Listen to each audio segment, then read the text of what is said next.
East Barnet Veterinary Surgery. This is the practice that we used to bring our dog to when I was a boy. The practice was started in 1971 by Geoffrey Paradise. I joined the practice in '94. Jeff retired in 2008. In 2011 we moved here, number 1 Cat Hill. A good address for a vet, we thought. Let me show you around.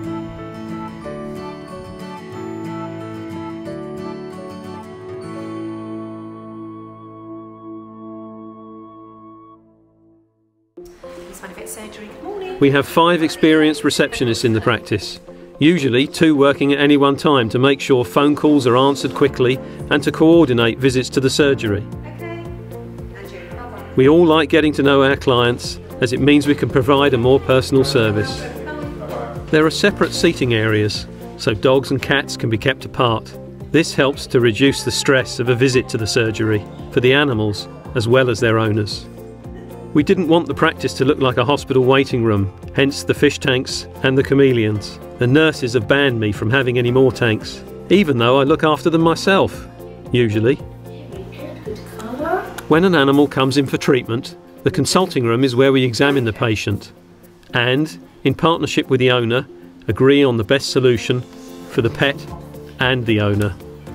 As well as being experienced veterinary practitioners and surgeons, we all have our own specific veterinary interests.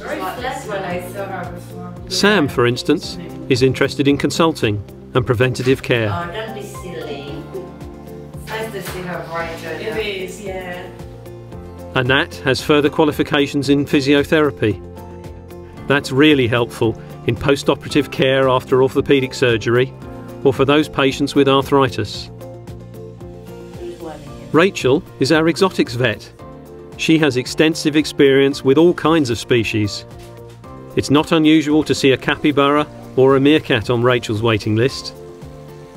This strange-looking animal is a raccoon dog.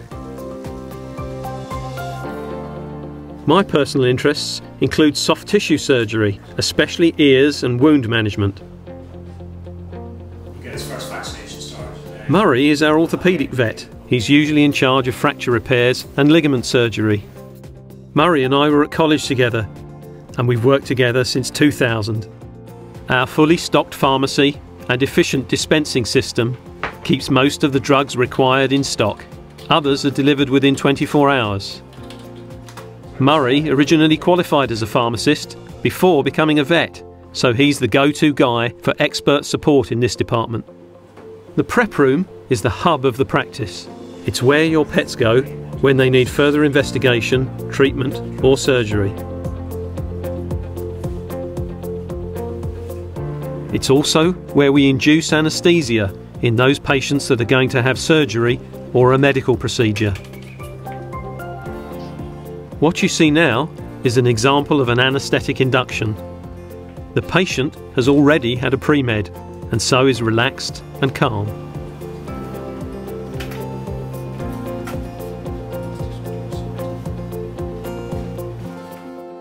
The digital endoscopy facilities at the practice let us look into the stomach or into the noses of our patients. However, it's most frequently used for removing chewed socks and toys swallowed by naughty dogs. Murray does most of the ultrasound investigations, a technique which allows us to examine the internal organs. Diagnostic ultrasound is especially useful for assessment of heart disease and abdominal conditions such as liver disease. Our digital X-ray suite is the basis of many diagnostic workups. We're able to get images from all shapes and sizes of pets, from tiny geckos to Great Danes, and for all sorts of conditions. The on-site facilities mean that we can get started with appropriate treatment straight away. Our qualified nurses all have extensive experience in caring for pets and in carrying out minor procedures. Most pets will require dental work at some time in their lives, even if it's only a scale and polish, to help keep the teeth in great condition. The nurses also run a dental clinic, and we encourage owners to come along for help and advice with pet oral hygiene. Our caring nurses are responsible for day-to-day management of our inpatients. They give hospitalised pets the best treatment, including cuddling them if necessary.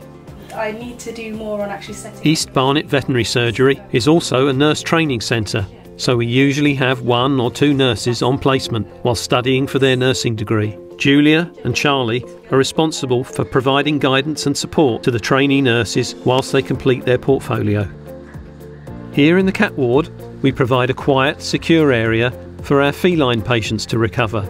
It's separate from the dog ward to minimise stress to our hospitalised cats. Extensive notes are kept for each patient. Regular checks are made to make sure that treatments are taking effect. Cats especially often need encouragement to eat when they're unwell. Many require intravenous fluids.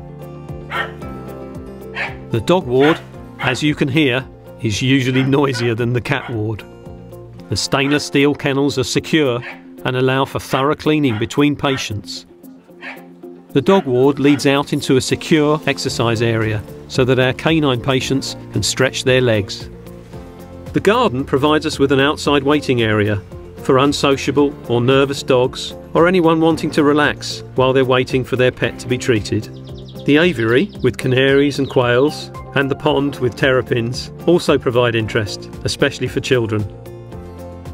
Some patients have very specific dietary requirements, so our food prep area stocks a wide variety of foodstuffs, from bloodworms, mealworms, locusts, vegetables and hay, to conventional cat and dog food, and even chicken breast and tin sardines for our more refined patients. This is our reptile room. We have several specialised vivariums with UV lighting, heat pads and thermostats to look after these fascinating creatures. Should your pet require surgery, you can be confident that the procedures that we follow are very similar to that which NHS doctors and nurses follow when treating humans. We do everything we can to minimise the risk, and that begins with keeping everything as clean as possible. The scrub sink is the last stop before theatre, where the surgeons scrub up in preparation for surgery. Right, I'm ready to go through now and going up. Our nurses are responsible for maintaining and monitoring anaesthetised patients during surgery. The patient is draped with just the surgical site exposed. We're able to carry out a wide range of surgical treatments here, from neutering to life-saving emergency surgery. Just like in an NHS theatre, while the patient is asleep, their breathing, heart rate and rhythm, oxygen saturation and temperature are monitored and recorded. Once surgery is over, post-op care is vitally important, especially providing adequate pain relief. A physical examination won't always provide a diagnosis with a complex problem, so we sometimes need to analyse blood or other samples. The in-house lab at East Barnet Vets is fully equipped for rapid testing and same-day results in many cases. This lets us start treatment promptly. Our lab machines test the blood for conditions such as kidney disease and anemia. Our microscope has a variety of uses, like checking samples for parasites. The screen is useful when we're teaching. We have lots of vet students and school pupils visiting during the year. Our puppy and kitten packs get new pets off to the best start, while our healthcare plan provides all the health checks, worm and parasite treatments that your pet needs. We even send text and email reminders to keep you on track. The surgery hosts a weekly puppy training class run by our dog trainer, Terry. The course covers basic training and is lots of fun for pets and their owners, and is very noisy. The classes give puppies a positive introduction to the surgery. All the graduates rush in to see the vet for their appointments, even for vaccinations. As you've seen, there's a lot more to East Barnet Veterinary Surgery than meets the eye. It takes an extensive range of specialised equipment to provide 24-hour care for your pets. But most importantly, we've got a friendly, dedicated and professional team who will get to know you so that they can provide a personalised service and excellent support in caring for your pets.